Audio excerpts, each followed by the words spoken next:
Putra Malaysia, denyut nadi suara rakyat bergema di channel ini. Tuan-tuan dan puan yang dihormati sekalian, beberapa hari yang lalu Malaysia gempar dengan anak kepada Menteri Besar Perlis daripada pemimpin PAS. PAS ke dia?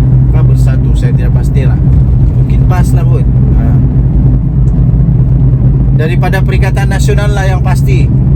Belum pun sampai 2 tahun dia jadi Menteri Besar, sudah pun anak dia kantoi, didakwa, ada kes rasuah bernilai RM600,000 kerana memalsukan dokumen.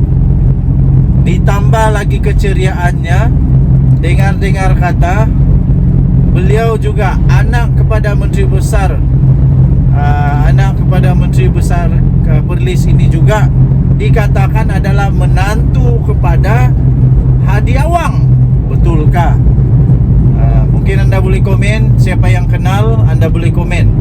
Betulkah lelaki itu ataupun anak kepada Menteri Besar Perlis ini yang ditangkap oleh SPRM disiasat ini, tapi sudah dilepaskan ya, sudah dilepaskan atas jaminan RM10,000 kalau saya silap dia punya jaminan. Harap-harap tak hilang lah, harap-harap janganlah hilang macam Adlan Berhan tu, macam menantu Muhyiddin itu. Harap-harap dia tak hilang, tak melarikan diri ke luar negara. Kalau lari lagi nah ngam lah. Harap-harap dia tidak lari sebab menantu Muhyiddin melarikan diri, tak balik-balik tau, sampai sekarang belum balik Malaysia. Takkan kalau betul lah anak kepada MB Perlis ini menantu kepada Hadi Awang, takkan seorang lagi anak bos dalam Perikatan Nasional pun lari juga. Jangan harap-harap jangan lari. Tapi itulah saya punya soalan, betulkah anak Menteri Besar Perlis ini adalah menantu kepada Hadi Awang? Jadi disahkan mereka sudah pun ditahan, kalau saya tidak silap serentak dengan 5 orang yang lain, 6 orang lah. Lepas itu Menteri Besar Perlis pun sudah memberikan kenyataan. Bukan penjelasan, bagi saya bukan penjelasan, itu hanya kenyataan, mohon maaf agaknya. Kalau saya tidak silap ingat, dia kata dia sudah memberikan didikan. Dia sudah memberikan didikan agama, didikan. Tapi kalau dia juga terbukti bersalah, itu dia punya pasal ya. Lepas tu apa lagi? Dia kata, yang saya hairan betul-betul buat pertama kalinya muncul di dalam berita, di mana ada satu majlis PAS pusat di Kangar kalau tidak silap. Dia kata dia harap PAS terus diberikan sokongan supaya supaya pembangunan negeri Perlis dapat diteruskan. Dan dia kata dia mengaku dia juga kadang-kadang terlalu cepat percaya dengan orang. Wow, adakah ini tanda-tanda bahawa memang sudah ada bau-bau asap? Bahawa PAS sudah mulai ditolak di Perlis. Apa tidaknya pelik juga, belum sampai 2 tahun baru sekejap pun. Ini yang kantoi, yang tak kantoi tak tahulah berapa banyak kan. Yang kantoinya anak Menteri Besar sendiri ditangkap oleh SPRM kerana disiasat, kerana ada penglibatan itu. Okey, yang bikin kantoi lagi, sebab kalau betul itu menantu Hadi Awang, yang bikin kantoi lagi, kedua-dua ni, Hadi Awang dan Menteri Besar ini, dua-duanya ahli PAS yang selalu mengajar benda-benda yang baik lah. Ahli PAS selalu diajar benda-benda baik kan.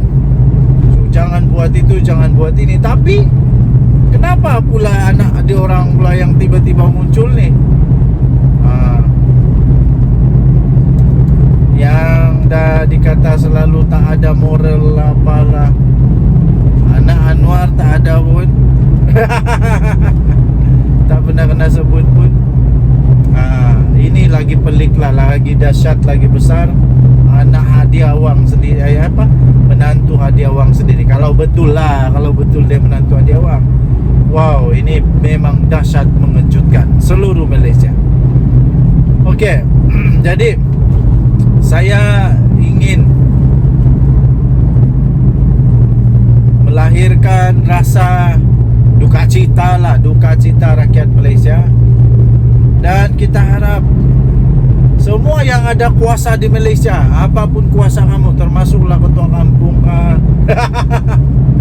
ialah bermula daripada atas, dicontohi sampai ke bawah, pasti akan diikuti. Tapi kalau di atas memang kepala sudah pening, di bawah dia lagi kepala pening. Betul nih. Orang kata kalau naik lihat kepala, lihat kakinya. Woi, jadi takkanlah saya pun tidak pastilah setuju atau tidak dengan peribahasa itu. Sebab kalau kita setuju, maksudnya kalau teruk anak menteri besar, teruk menantu menteri Hadi Awang ni, maknanya dorang lebih teruk. Macam begitu. Jadi susah jugalah mau setuju dengan peribahasa ini kan. Jadi kadang-kadang ada juga peribahasa bilang don't judge the book by its cover. Judge the book by its cover and its content. Begitulah. Jangan hanya kepada cover dia. Tapi cover itu menentukan persepsi orang. Kalau betul-betul orang-orang baik, kalau betul-betul orang itu baik-baik dan memang orang-orang agama, luarnya baik, dalamnya lagi baik. Mana boleh orang tanam mangga timbul buah durian? Tak ada. Dari benihnya timbul buahnya, dari hatinya timbul kelakuannya, dari pikirannya timbullah habit dia. Jadi apa pendapat anda? Denyut Nadi Suara Rakyat bergema di channel ini. Jangan lupa untuk tekan butang subscribe, like dan share. Malaysia kita punya, cinta Malaysia ku, kita jaga kita. Bye-bye. Salam sejahtera Malaysia. Denyut Nadi Suara Rakyat bergema di channel ini. Seperti biasa, saya suka untuk membuka ruang bicara kita dengan persoalan. Saya sudah pernah pergi Kelantan. Saya sudah pernah pergi Kelantan beberapa kali lah saya pernah pergi Kelantan. Tapi saya tidak pernah pun sempat untuk pusing seluruh Kelantan lah, tidak pernah. Saya pernah pergi Rantau Panjang. Lepas itu ada beberapa tempat lah, beli-beli barang-barang, itu saja. Tidak pernah jalan-jalan sampai siasat habis, tidak pernah ya. Jadi kerana itu saya ingin anda tuan-tuan dan puan-puan yang dihormati untuk menjawab soalan saya. Kita perbetulkan yang tak betul, kita tegaskan yang betul. Sebab saya tak tahu. Saya tidak tahu ini. Saya orang Sabah, tidak tahu. Betulkah di Kelantan tidak ada panggung wayang? Betulkah di Kelantan tidak ada panggung wayang? Ini baru saya tahu bahwa di Kelantan tidak ada panggung wayang. Kalau memang betul tidak ada panggung wayang, betulkah di Kelantan tidak ada panggung wayang? Woi, ini mengejutkan. Memang saya terkejut. Jadi macam mana orang Kelantan tengok wayang? Rupa-rupanya, ini baru nih kita terima. Rupa-rupanya orang Kelantan kalau nak tengok wayang terpaksa pergi luar negeri. Woi, terpaksa pergi luar negeri untuk tengok wayang. Ini macam cerita kawan saya lah. Orang kata ada beberapa negeri di Timur Tengah tu, negara di Timur Tengah tu, kalau nak pergi berbelanja, nak pergi joli-joli, terpaksa pergi negara orang. Sebab negara mereka tak boleh buat apa yang mereka mau buat, jadi pergi negara orang. Jadi betulkah tuan-tuan dan puan bahawa di negeri Kelantan tidak ada panggung wayang? Betulkah tidak ada panggung wayang? Sehingga ada berita kata begini tau, wanita sanggup naik kapal terbang ke Nilai ini kalau saya tidak silap di Negeri Sembilan. Wanita sanggup naik kapal terbang ke Nilai demi filem Sherif sebab Kelantan tak ada wayang. Tapi harus dihormati. Kalau Kelantan tidak ada panggung wayang pun tiada masalah untuk kita, tiada masalah. Dan Kelantan punya penduduk tetap hidup dengan senang lenang, dengan bahagia, dengan sihat, tak ada masalah, hanya dengan tak ada panggung wayang. Jadi tak ada masalah. Saya bukan nak persoalkan kesiankah, saya nak ejek tidak. Saya hanya mau tahu betulkah wanita ini sanggup naik kapal terbang ke Nilai demi filem Sherif sebab Kelantan tak ada wayang. Wow, apa lagi yang tiada ada di Kelantan sebenarnya ni? Saya pun tidak tahu apa lagi yang tiada di Kelantan sebenarnya. Mungkin anda boleh komen, anda boleh tulis apa lagi yang tiada di Kelantan sebenarnya yang saya tidak tahu. Sekarang yang baru saya tahu yang tiada di Kelantan, panggung wayang. Wah, rupanya tidak ada panggung wayang di Kelantan. Seorang wanita dari Kota Baru, Kelantan sanggup membeli tiket penerbangan ke Negeri Sembilan hanya untuk mau menyaksikan tayangan filem Sherif Narco Integrity yang baru diterbitkan. Menerusi satu pengkongsian di TikTok, dia merakamkan perjalanan sehariannya bermula dengan mengambil penerbangan dari lapangan terbang Sultan Ismail Petra di Kota Baru ke lapangan terbang antarabangsa Kuala Lumpur KLIA. Setibanya di KLIA, dia meneruskan pula perjalanannya ke Nilai untuk menonton wayang bersama rakan-rakannya. Wow. Persoalannya, Kelantan tanpa wayang? No hal.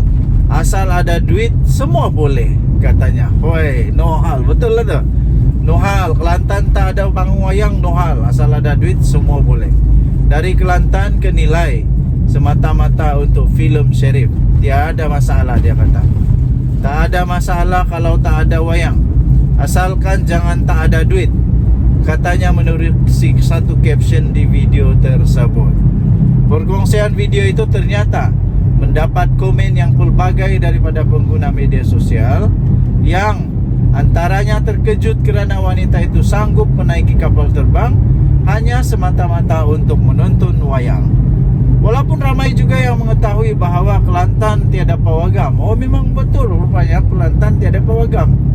Tiada pawagam, namun ia merupakan maklumat baru untuk segelintir pengguna TikTok yang lain. Termasuk saya lah. Termasuk saya. Saya baru tahu Kelantan tiada pawagam. Jadi ramai orang juga seperti Kelantan juga, ramai orang juga salah faham dengan orang di Sabah. Terang ingat orang di Sabah masih tinggal di pokok sini, tapi tidak. Di Sabah maju sekarang, sangat modern, banyak panggung wayang. Saya pikir di Sabah ada lebih daripada 20 panggung wayang sekarang. Jadi tapi itu bukan ukuran kepada kemajuan lah, bukan. Tapi Sabah sekarang memang sudah maju, walaupun belum standard KL kah, Selangor kah, belum sampai sana. Tapi kalau untuk Kelantan tak tahulah. Tapi kerana Sabah ni besar sangat negeri dia, jadi agak sukar lah untuk dibuat perbandingan dengan Kelantan atau negeri-negeri yang lain. Apapun, saya baru tahu Kelantan tidak ada panggung wayang. Jadi ramai juga kawan-kawan dari Kelantan yang kerja di sini, kerja tentera, kerja polis, kerja di government sector. Diorang tengok wayang juga, tidak masalah. Tengok wayang di Sabah, diorang tengok wayang, tidak masalah. Jadi betul jugalah kata wanita itu, tak ada panggung wayang di Kelantan, tak ada masalah. Yang penting ada duit. Yang penting ada duit, boleh pergi tengok di negeri orang. Tapi kesianlah sebab tempat jauh kan. Jadi ada juga pengguna TikTok, dia tanya, Kelantan tak ada satu pun panggung wayang ke? Tanya pengguna TikTok yang lain. Lepas tu yang lain lagi kata, kenapa Kelantan tak ada panggung wayang? Komen yang lain lagi. Manakala yang lain pula bertanya, mengapa tidak ke Terengganu saja, berbanding nilai yang terlalu jauh jarak perjalanannya. Mungkin saya pun mau tanya juga, di Terengganu macam mana pula? Terengganu ada ke panggung wayang? Atau Terengganu pun tak ada panggung wayang? Jadi susah-susah tak payahlah tengok wayang, tengok TV je. Dia kata jauhnya dekat Terengganu bukan ada kah? Tanya Apit. Lepas tu yang lain kata ada hikmah tak ada panggung wayang kak. Kerajaan negeri nak akak kenal negeri orang sambil jalan tengok wayang. Boleh melancung sekali-sekala, kata Farouk pula. Sementara itu wanita tersebut turut menjelaskan bahawa video yang dimuat naik itu bukan konten semata-mata, tetapi ia adalah perkara benar yang telah dilakukannya. Memanglah, apa-apa pun kita doakan seluruh negeri Malaysia, seluruh negeri di Malaysia aman makmur, aman damai, kaya raya, maju, penuh toleransi. Secara khusus saya doakan untuk negeri Sabah. Negeri Sabah saya berdoa semoga Tuhan memberkati negeri Sabah. Semoga Tuhan terus memastikan negeri Sabah semakin maju. Kita tetap hidup aman damai, sederhana, toleransi, dan semoga kita semua diberkati jadi kaya raya tapi beriman kepada Tuhan. Kita jumpa lagi. Bye bye.